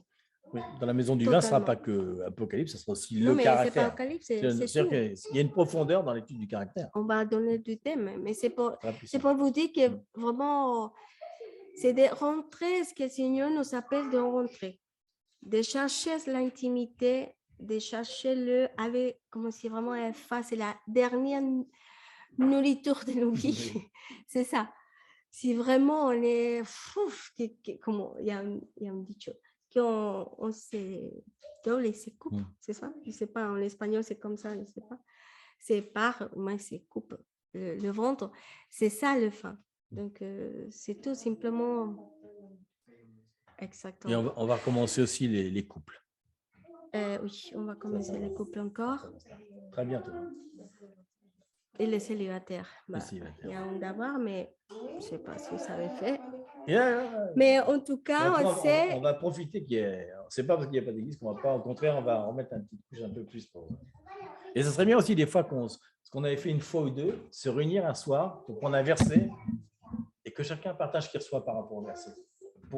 Ça serait un peu pour donner les outils, quoi, pour voir comment on peut chacun avoir une vision différente, hein, comme l'aigle, le lion, chacun donne une version différente et qu'on puisse en tirer vraiment une quintessence, parce que c'est comme ça qu'on grandit, c'est en partageant ensemble. Vraiment. C'est pour ça qu'on dit les Juifs, ils parlent ensemble, ils se disputent pas, parce qu'ils d'être à plusieurs, ça donne autre chose, ça donne du piment, ça donne, tu vois, mais si tu vois, oui, le piment, oui. Non, mais vous avez vu comme on est c'est plus, tu parles de politique, tu t'engueules à la fin. Mais là, c'est pas pareil. C'est pas que tu t'engueules, c'est que on s'est nourris ensemble. Ah, mais oui, ce que tu as dit là, ça va. Et du coup, la personne dit un truc, ça te rappelle un autre, ça t'envoie pas.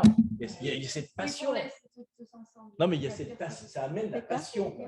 Parce que aussi, tout ce que j'ai dit là, on peut le faire que si on a la passion, on n'y arrivera pas. Si on le fait par obligation, on n'y arrivera pas. Mais on est passionné par notre Père. C'est le Saint-Esprit. Ce qu'on disait hier, on ne peut pas s'empêcher de parler de Dieu. Quand on était avec Andrés et Erika, on se dit, mais quand on est ensemble, on ne fait que parler que de Dieu.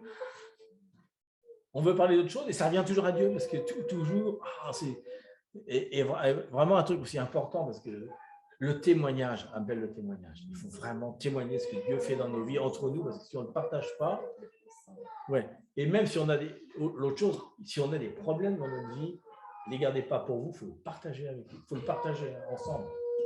Parce qu'on d'ailleurs, dans Thessaloniciens, avant de dire prier sans cesse, il nous dit première chose, soutenez-vous les uns les autres. S'il y en a un qui est dans le malheur, soutenez-le.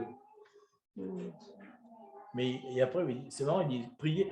Moi, je trouve ça marrant parce qu'ils disent priez, soyez remerciants, mais qu'ils disent soyez joyeux. Pourquoi il dit ça? Il dit la joie est votre force. Il y a quelque chose dans la joie intense. Il faut essayer vraiment le plus qu'on peut de rester dans cette joie-là.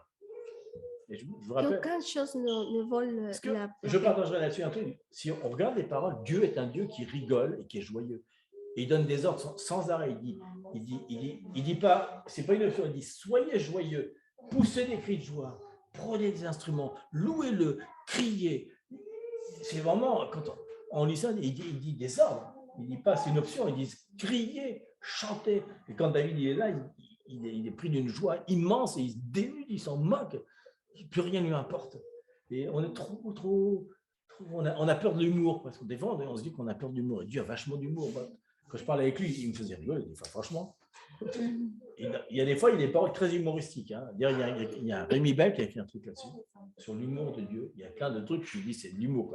Quand il dit ça, ça fait mal. Et je me rappelle de notre ami pasteur, que le mec avait voulu le tuer sur scène avec un poignard. Il avait tout s'arrêter, il avait dit, l'ennemi m'a dit te dire, il déteste ton humour. Il veut te tuer, parce que l'humour, je ne supporte pas. C'est la joie. C'est la joie, ouais. Et ce pasteur m'avait dit, continue à avoir de l'humour, n'arrête jamais, c'est ta force. Si tu arrêtes, tu perdras une des forces. Et ça va avec la passion. Ça, oui, la vie, c'est quelque chose qui ne stagne pas, c'est quelque chose qui coule, qui est joyeux, qui est bruyant, qui se manifeste en permanence, c'est plein de couleurs, c'est plein de... On ne peut pas être noir et blanc, triste comme ça. Si on est enfant de Dieu, ça doit se voir à l'extérieur. On va être comme la robe de Doris. Avec des couleurs partout. Je mets des couleurs, j'ai envie que ça se voit. J'ai pas envie de temps noir et blanc. Mais C'est bleu. Ah oui, Attention, et noir et blanc, attention. c'est très beau aussi. Et noir et blanc, c'est très beau aussi. Noir et blanc, c'est très beau aussi. J'aime beaucoup ça. Non? Hein? Hein? Oui. Mais tu vois, si tu mets un noir et blanc, tu mets un petit truc jaune, c'est incroyable comme le jaune va ressortir. La joie, donc ça veut dire que et Dieu me dit, ah oui, c'est un dernier truc qui m'a dit, dans ces temps, vraiment, on vit en ce moment des temps d'obscurité incroyables.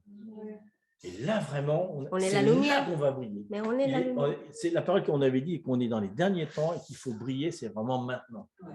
Parce que si on regarde les temps où on est, enfin, hier, on se disait, mais on lisait la nouvelle qu'il y a un petit bébé de 11 mois qui est mort qui est dans une crèche parce que l'infirmière l'a empoisonné, parce qu'elle n'en pouvait plus qu'il pleurait.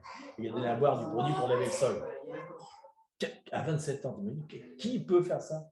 Dans quel monde on est? Comment un bébé de 11 mois qui pleure, attends, je lui donne du produit, de la soude caustique, comme ça il va plus pleurer. Bah, il meurt, bien sûr. T'imagines les parents, donc tu dis, mais dans quel monde on est?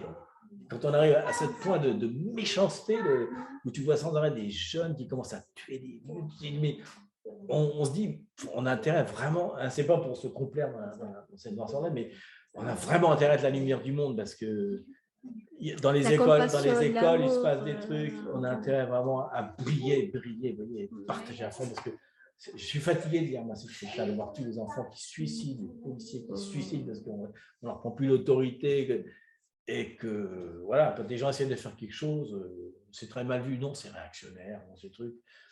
Vous avez vu qu'on parlait de Christophe tout à l'heure. Comment on va entendre autour de nous? Écoutez ce que vont dire les gens sur la loi de l'avortement qui interdit de donner ça. Qu'est-ce qu'on va entendre autour de nous? C'est dégueulasse, c'est contre la loi de la femme. On va entendre ça. Qu'est-ce qu'on va dire? Est-ce qu'on va ouvrir notre bouche? Est-ce qu'on va parler? Ou est-ce qu'on va dire, est-ce qu'on va parler? Parce qu'il est temps peut-être que les chrétiens parlent un peu. Parce qu'on a peur de dire maintenant, tu te rappelles quand elle avait dit non, l'homosexualité, elle avait dit la Bible, c'est une aberration, c'est une abomination. Ce que dit la parole. Soi-disant qu'on n'a pas le droit de la liberté de conscience, de parole. On va voir si on a le droit, parce que maintenant, si tu dis un truc contre LGBT, ils peuvent te faire un procès, imagine. Non, mais je veux dire, il est temps que le peuple de Dieu se réveille et parle. Alors, si on a des amis qui ont commenté ça avec douceur, essayons d'expliquer quelle est la position. Quelle est la position de Dieu par rapport à ça, par rapport à la vie, quoi. La vie, c'est quelque chose qui... Enfin, on a vécu tous la beauté d'un accouchement. La beauté d'un accouchement, c'est extraordinaire. Comment l'inverse? Il y a la beauté dans un avortement, mais c'est terrible. C'est l'inverse. C'est l'inverse. Oui, elles ont vécu des choses difficiles. Ah oui. Les femmes qui sont... Toute la vie, ils sont là. Exactement. Donc, mais seulement Dieu peut il sait peut-être temps. Ça, c'est un truc qu'on peut dire. C'est peut-être ça qu'on peut témoigner. On peut leur dire, écoutez, ma position par rapport à ça, c'est celle-là. Mais regardez les témoignages, ils sont qu'on vécu ça. Ça a été un traumatisme. Vous avez envie de faire vivre ça à vos enfants. Bon, c'est un progrès. C'est quoi un progrès? Un progrès où on tue, c'est pas un progrès. Après, c'est qu'on encourage la vie. Oui, mais s'il est handicapé ou si c'est un viol. C'est pas... Alors, on peut donner beaucoup de témoignages de gens qui sont nés d'un viol et qui sont extrêmement heureux. Merci, maman. On en a plein qui témoignent de ça. Il y en a plein des témoignages de cette histoire. Mais c'est pour ça ce que la parole dit. C'est des grands témoignages, souvent des enfants qui viennent d'un viol, qui viennent du Seigneur.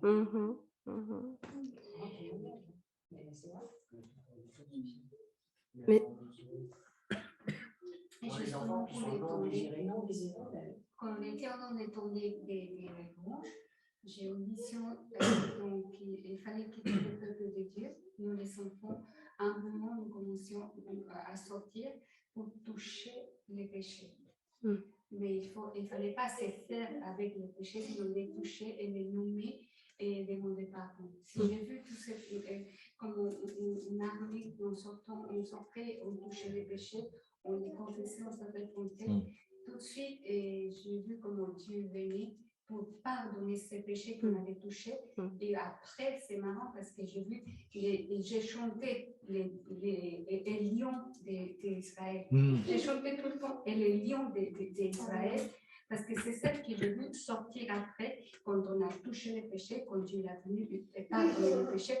Il y a des lions qui est venu pour vraiment restaurer avec sa puissance. Et c'est ça que tu me partages aujourd'hui. Vraiment, c'est besoin d'être proactif, de venir vraiment et sortir pour toucher. Plus jamais rester à l'intérieur. Je vois que l'Église de l'intérieur est morte. Et il faut que nous poussions à l'extérieur pour vraiment toucher les péchés. On a peur de toucher les péchés, je ne touche pas. Je vais me contaminer. C'est les choses qui sortent de nous. Si Dieu te dit d'y aller. Là, il faut y aller, tous les toucher, et Dieu fait le reste. Amen.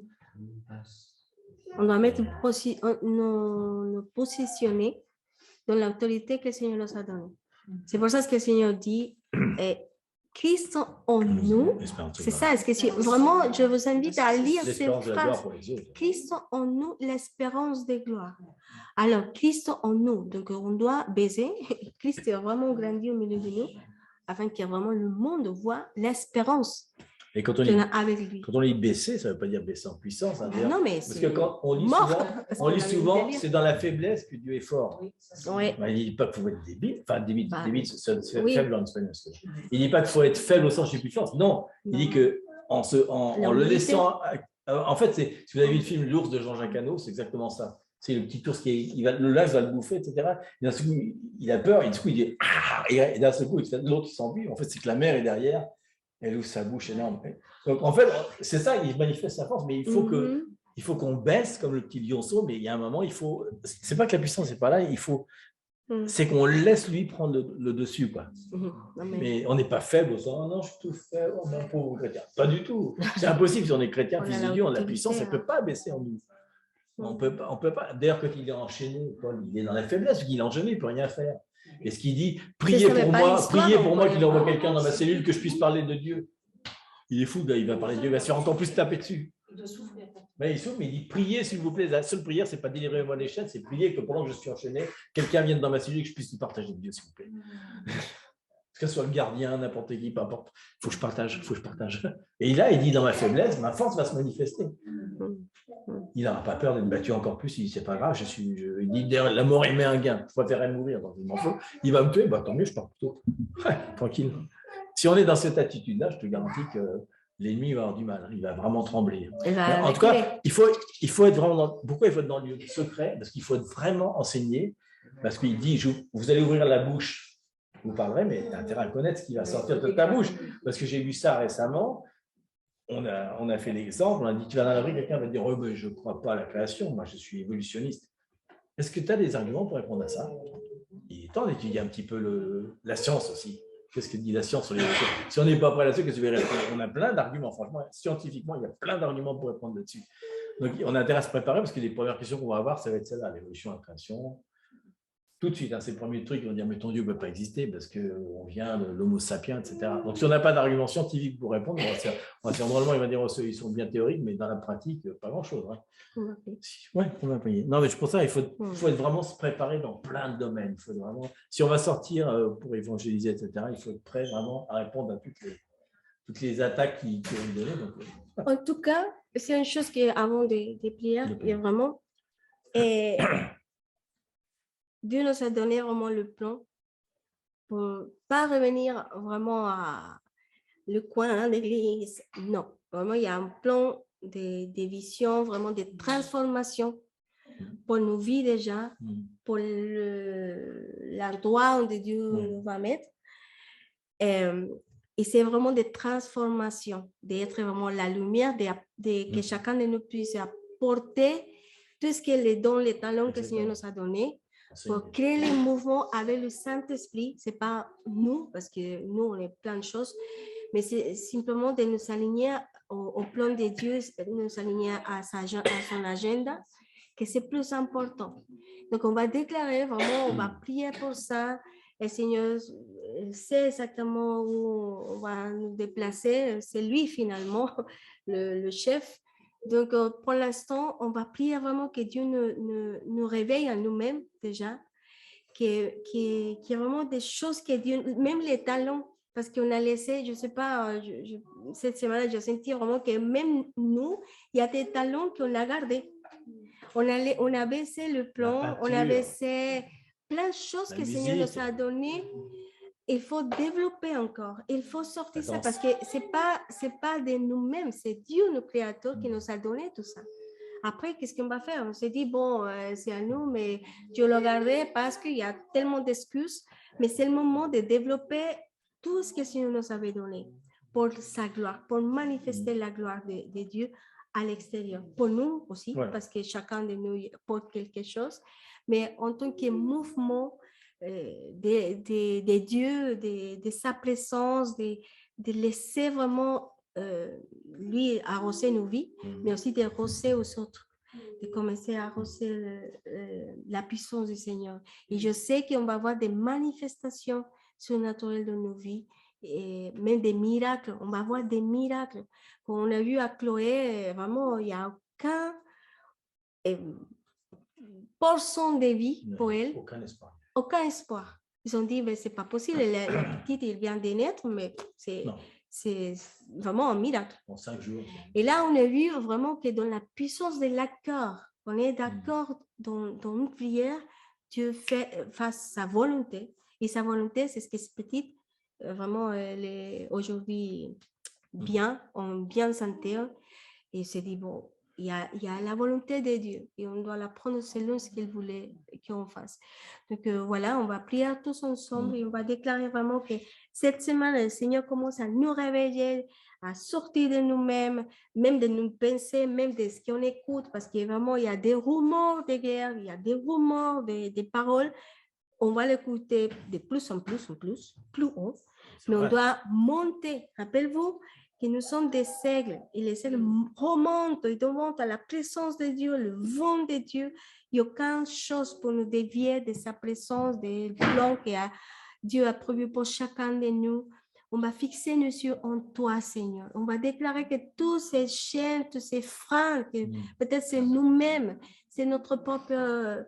je sais pas, c'est dit la misère de nos pensées, parce que des fois c'est la misère de nos propres pensées ou de notre propre humanité qui fait qu'on ne peut pas te laisser réagir et agir en milieu de nos vies, autour de nous, Seigneur.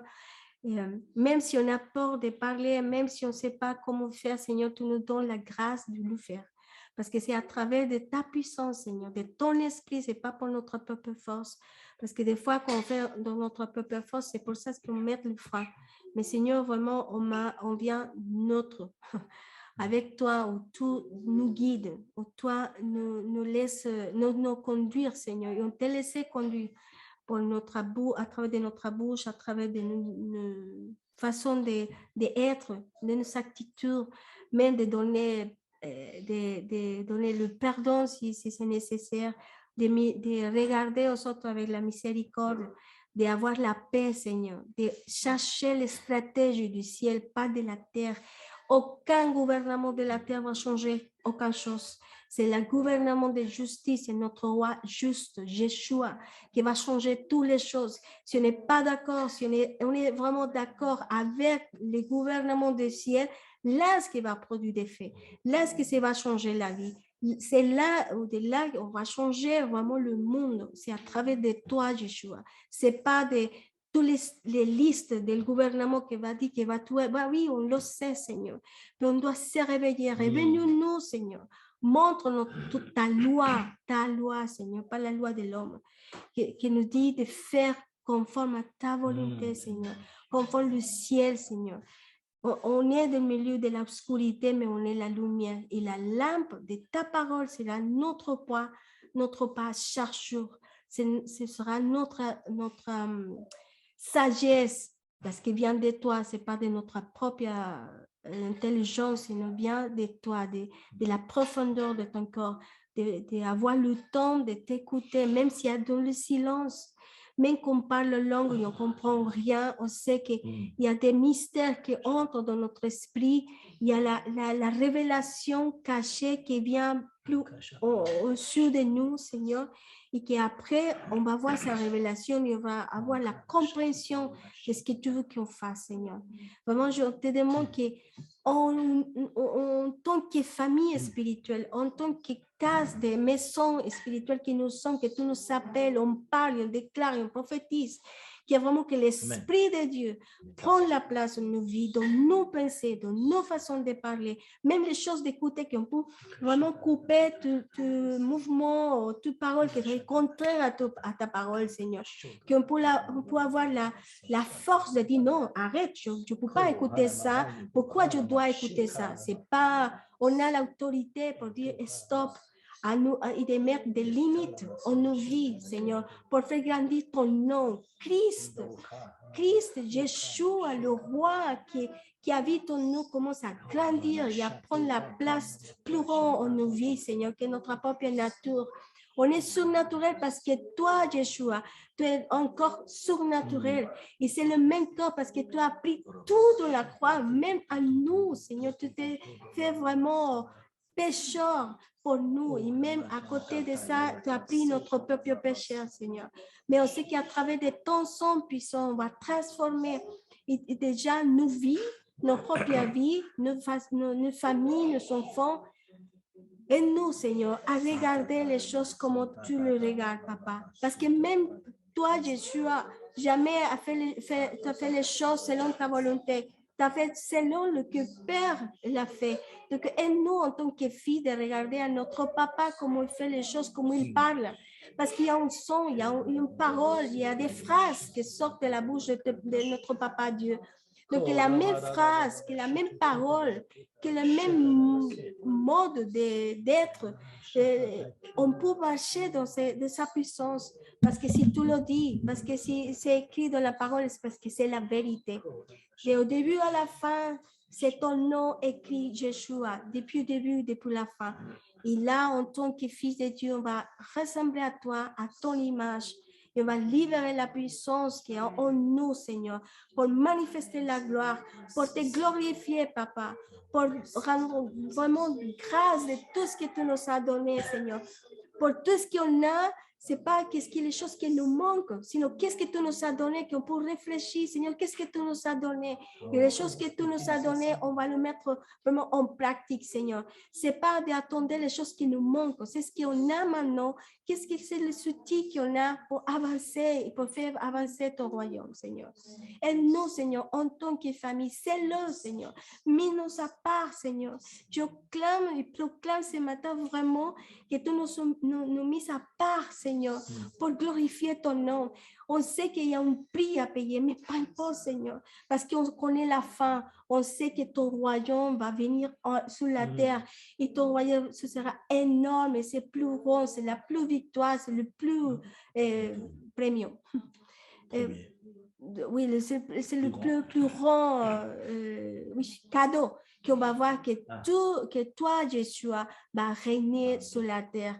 Et là, on va rigoler devant de nos ennemis parce que c'est la parole qu'elle le dit et on est d'accord avec toi, Seigneur. L'ennemi peut dire des choses, mais elle le sait, elle doit faire des bruits. Pourquoi? Parce qu'elle connaît la fin et nous aussi.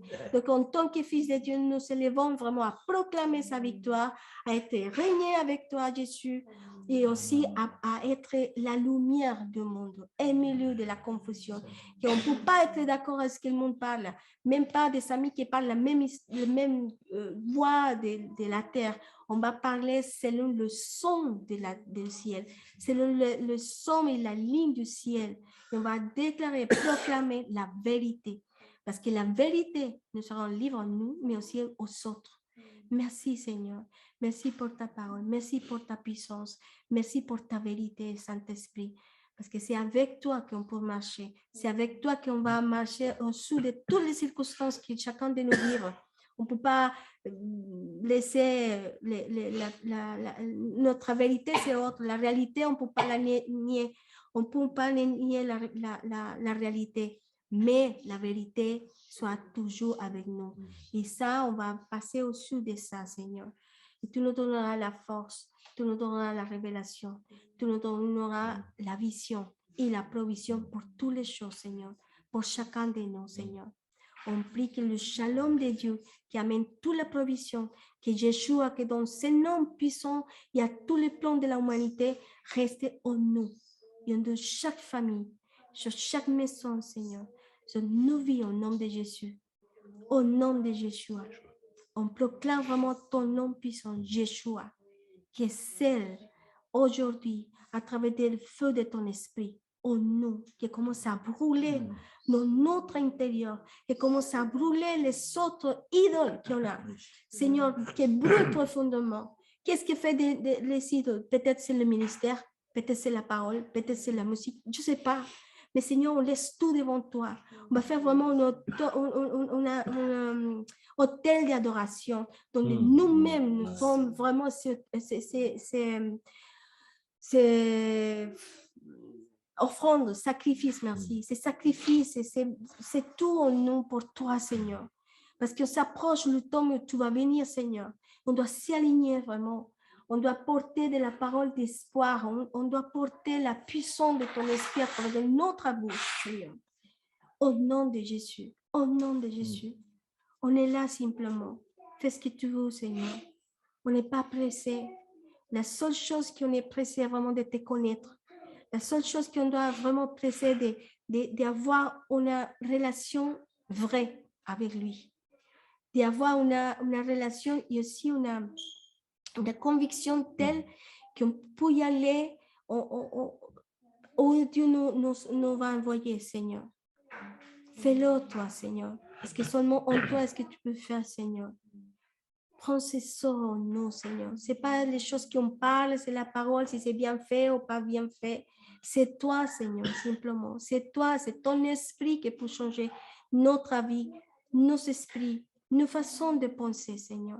Transforme-nous à ton image, Seigneur. Au nom de Jésus. Que toujours la dernière parole soit la tienne, Seigneur. Soit la tienne, Seigneur.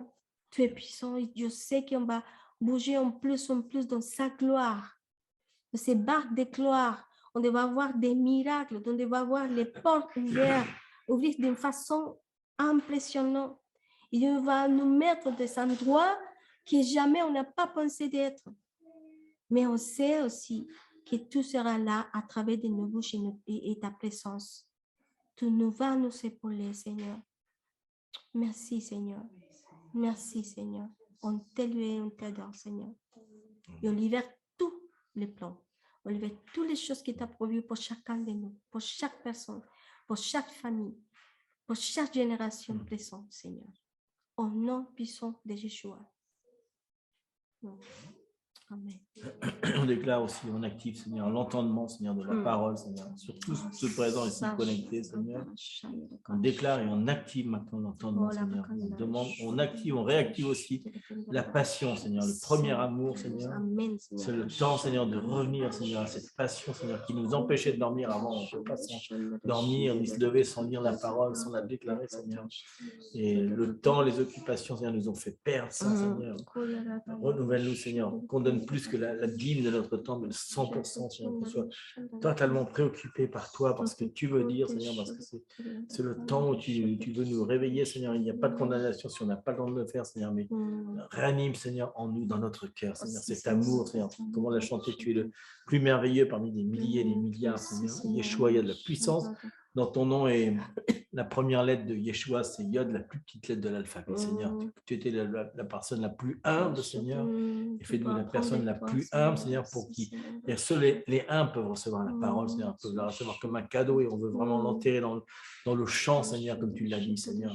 Et vraiment cette perle que tu vas nous donner, Seigneur, elle est vraiment pour être enterrée, partagée, Seigneur. Et merci, Seigneur, d'activer encore une fois, Seigneur, la passion, la révélation. On déclare ça, Seigneur, au nom de Yeshua. Merci, Seigneur. Soyez bénis.